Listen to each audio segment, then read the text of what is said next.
शिवहरिशंकर नमामि शंकर शिवशंकर शंभो हे गिरिजापती नमामि शंकर शिवशंकर शंभो. श्री शिवाय नमस्तुभ्यं. हर हर महादेव. ओम नमो भगवते वासुदेवाय नमः.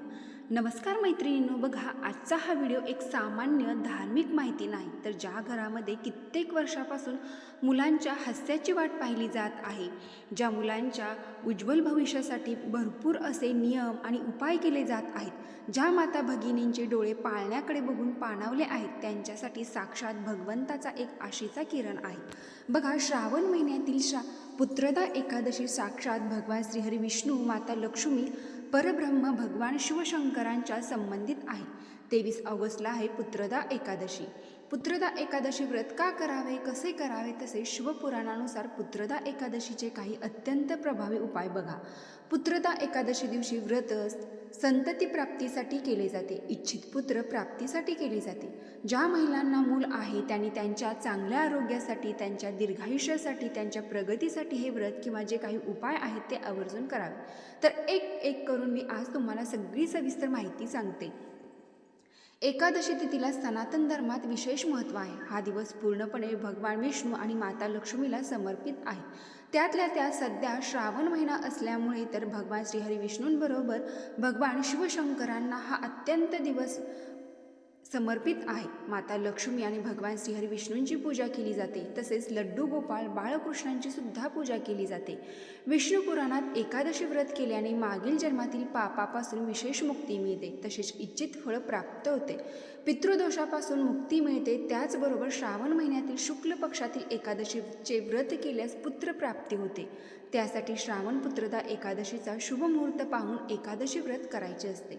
तर कृष्ण दशमी तिथीच्या दुसऱ्या दिवशी आणि प्रत्येक महिन्याच्या शुक्ल पक्षातील द्वादशी तिथीला एक दिवस आधी केले जाते, म्हणजे एकादशी तिथीपासून हे व्रत केले जाते.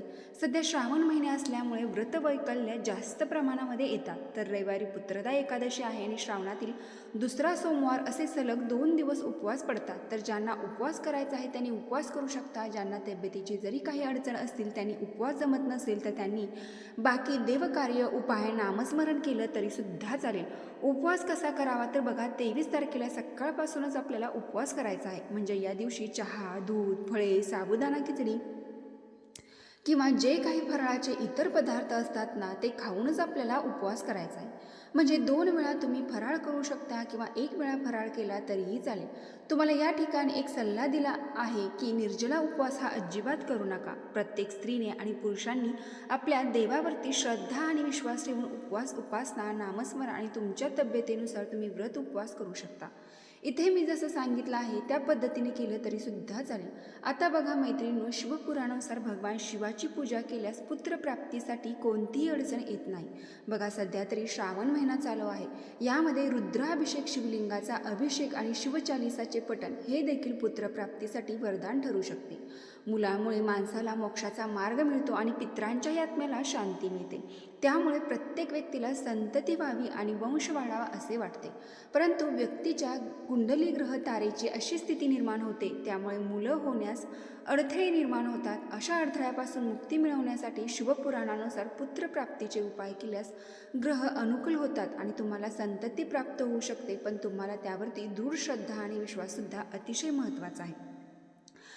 शिवपुराणानुसार धार्मिक शास्त्रामध्ये पुत्रप्राप्तीसाठी अनेक मार्ग सांगण्यात आलेत, परंतु आम्ही इथे असे विष्णू पुराणातील आणि शिवपुराणातील उपाय सांगत आहोत, ज्यांचे पालन केल्याने कोणत्याही जोडप्याला पुत्रप्राप्ती होऊ शकते. मैत्रिणींनो, पुढे जाण्याआधी कमेंट बॉक्समध्ये शिवभक्त असाल तर हर हर महादेव, ओम नमो भगवते वासुदेवाय नमः नक्की टाईप करा.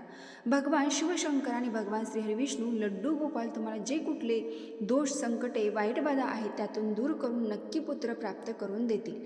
जे तुम्हाला मुलं आहेत त्यांना अखंड अकाल मृत्यूपासून वाचवतील आणि यश, धन, दौलत, सुख, समृद्धी प्राप्त करून देतील. तर मैत्रिणी, चला तर मग शिवपुराणातील, विष्णू पुराणातील पवित्र अशा श्रावण महिन्यातील पुत्रदा एकादशीचे वंशवृद्धी वाढवणारे, संतान प्राप्ती करणारे प्रभावशाली उपाय बघूया.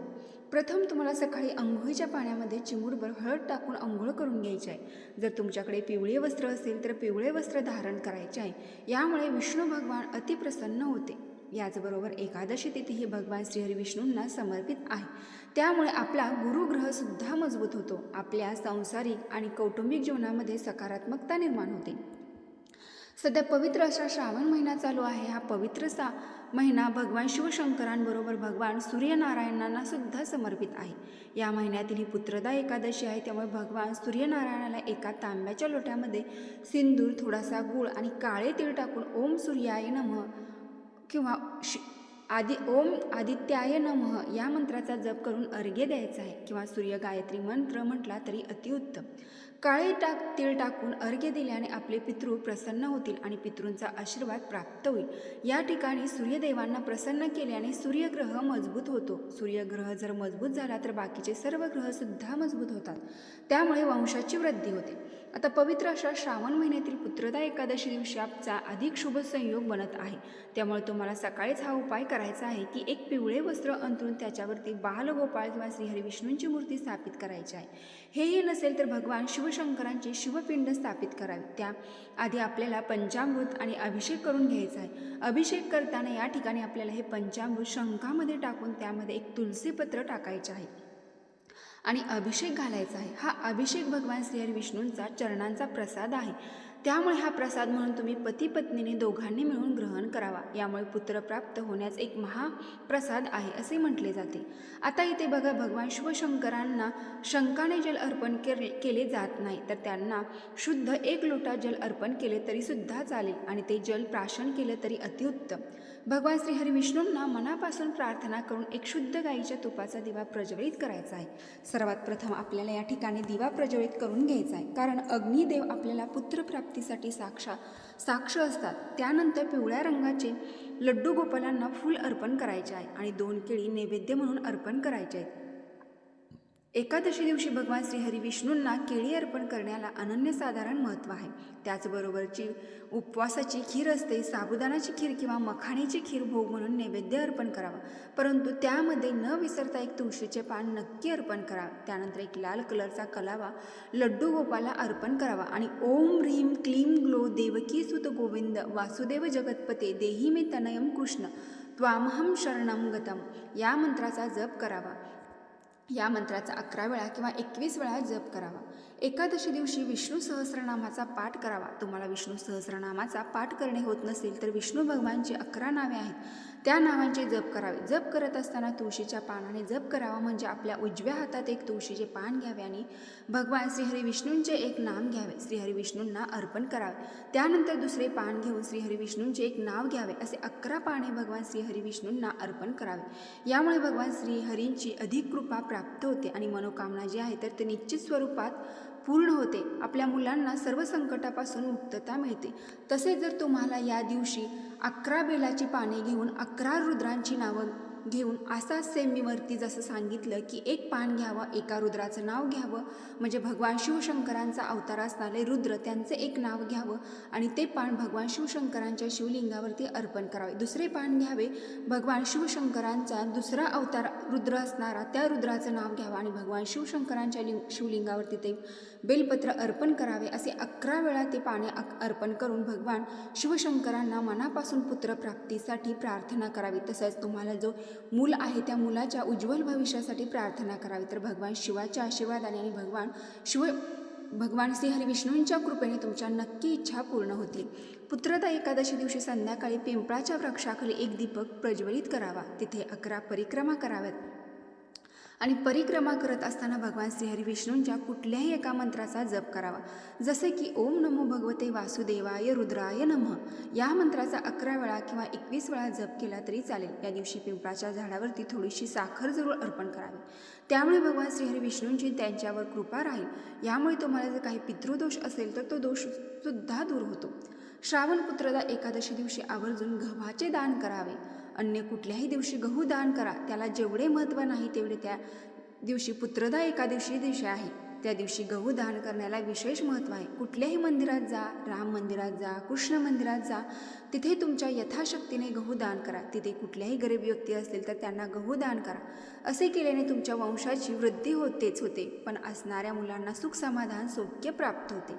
या ठिकाणी लड्डू गोपालांना एक मोरपंख विशेष करून अर्पण करायचा आहे. तर हा मोरपंख लड्डू गोपालांच्या माथ्यावरती लावायचा आहे. तुम्हाला इथे शक्य नसेल तर तुमची मनोकामना बोलताना त्यांच्या चरणावरती मनोभावे अर्पण करायचे आहे आणि प्रार्थना करायची आहे. पुत्रदा एकादशी दिवशीचा हा सुद्धा अतिशय महत्त्वपूर्ण आणि प्रभावशाली उपाय आहे. तर तुम्हाला पिंपळाचे एक पान घ्यायचं आहे. त्याच्यावरती सुद्धा सिंदूर, रोली, कुमकुम, लाल चंदन यांनी स्वस्तिक काढायचे आहे. त्याच्यावरती तुम्हाला एक पिवळी मोहरी आणि पांढरे तीळ, बघा पांढरे तीळ आणि पिवळी मोहरी माता लक्ष्मीला अतिशय प्रिय आहे आणि समर्पित आहे. आणि त्यानंतर त्याच्यावरती पुत्रप्राप्तीसाठी भगवान श्रीहरी विष्णूंना आणि माता लक्ष्मीला प्रार्थना करायची आहे. पुत्रदा एकादशी दिवशी भगवान श्रीहरी विष्णूंच्या आणि बाळकृष्णांच्या मंदिरामध्ये विशेष करून 2 केळी मनोभावे अर्पण करावी. त्या केळीवरती तुम्हाला चंदन आणि स्वस्तिक किंवा ओम काढायचे आहे आणि त्याच्यावरती तुम्हाला एक तुळशीचे पान ठेवायचे आहे आणि म्हणून प्रार्थना करून ते अर्पण करायचे आहे. त्यानंतर एक तासभर का होईना किंवा 10-15 मिनटं किती बसून प्रार्थना करायची आहे आणि त्यातील एक केळी ब्राह्मणाच्या मुलाला दान द्यायची आहे. जर तिथे ब्राह्मणाचे मूल नसेल तर कुठल्याही लहान मुलांना दान करावे आणि त्यातील दुसरी केळी गाय मातेला खायला चारायची आहे. त्याचबरोबर गाय मातेला हरभऱ्याची डाळ आणि गूळ थोडासा खायला द्यायचा आहे. त्यानंतर गाय मातेचा विशेष करून आशीर्वाद घ्यायचा आहे. आपल्या शास्त्रामध्ये असे म्हटले आहे की पुत्रदा एकादशी दिवशी गाय मातेला केळी खायला दिल्याने, हरभरा डाळ गूळ खायला दिल्याने 33 कोटी देवी देवतांचा आशीर्वाद तुम्हाला एक साथ प्राप्त होईल आणि लवकर पुत्र प्राप्त होईल. शक्य झाल्यास गोमातेची जर परिक्रमा करायला मिळाली तर अतिउत्तम, नाही झालीच तर स्वतःभोवती एक परिक्रमा करावी. शक्यतो गाय मातेने जर परिक्रमा करायला दिली तर आपण 11 परिक्रमा गोमातेला घालाव्या. पुत्रप्राप्तीच्या कामनेबरोबर तुम्हाला या परिक्रमा करायच्या आहेत. याचबरोबर पुत्रदा एकादशी दिवशी भगवान शिवशंकरांना अभिषेक घालून गाईच्या दुधापासून अर्पण केल्याने भगवान शिवशंकरांचा विशेष आशीर्वाद प्राप्त होईल. पुत्रदा एकादशी दिवशी एका वाटीमध्ये शुद्ध गाईचे तूप आणि एका वाटीमध्ये खीर आणि 2 बेलपत्र, 2 शुद्ध गाईच्या तुपाचे दिवे भगवान शिवशंकरांच्या मंदिरामध्ये घेऊन जावे. हा उपाय तुम्हाला शिवमंदिरातच करायचा आहे. बघा सध्या श्रावण महिना आहे.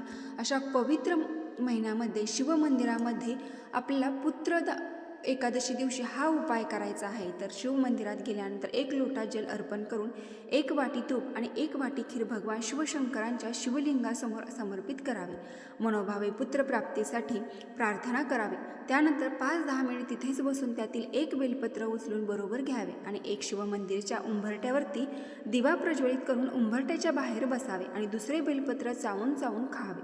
जर दुसरे बेलपत्र घेतलेले आहे ते आपल्या पतीला खायला द्यावे. यामुळे भगवान शिवशंकरांच्या आशीर्वादाने तुम्हाला नक्की पुत्र प्राप्त होईल. बघा सध्या पवित्र असा श्रावण महिना चालू आहे आणि या श्रावण महिन्यामध्ये पुत्रदा एकादशी आलेली आहे. तर या एकादशी दिवशी तुम्ही महाशिवपुराणामधील अतिशय प्रभावशाली उपाय तुम्ही नक्की करून पहा. यामध्ये फक्त श्रद्धा आणि विश्वास अतिशय महत्त्वाचा आहे. त्यामध्ये आपण कुठेही अंधश्रद्धा पसरवत नसून जे काही विष्णू पुराणात आणि शिवपुराणामध्ये जे सांगितलेले उपाय आहेत तेच मी तुमच्यापर्यंत पोहोचवण्याचा मी जास्तीत जास्त प्रयत्न करत आहे. तर ही व्हिडिओ पूर्ण माहिती आवडली असेल तर नक्की आपल्या चॅनलला एक लाईक करून कमेंट बॉक्समध्ये हर हर महादेव टाईप करा. तसेच पुत्रदा एकादशी दिवशी बालकृष्णाला लोणी आणि खडीसाखरेचा नैवेद्य दाखवावा आणि तोच नैवेद्य पती पत्नीने ग्रहण करावा. यामुळे गर्भाशयातील दोष दूर होतात असे विशेष म्हटले आहे. तर नक्की आपला व्हिडिओ आवडला असेल तर लाईक करून कमेंट बॉक्समध्ये हर हर महादेव टाईप करा. धन्यवाद.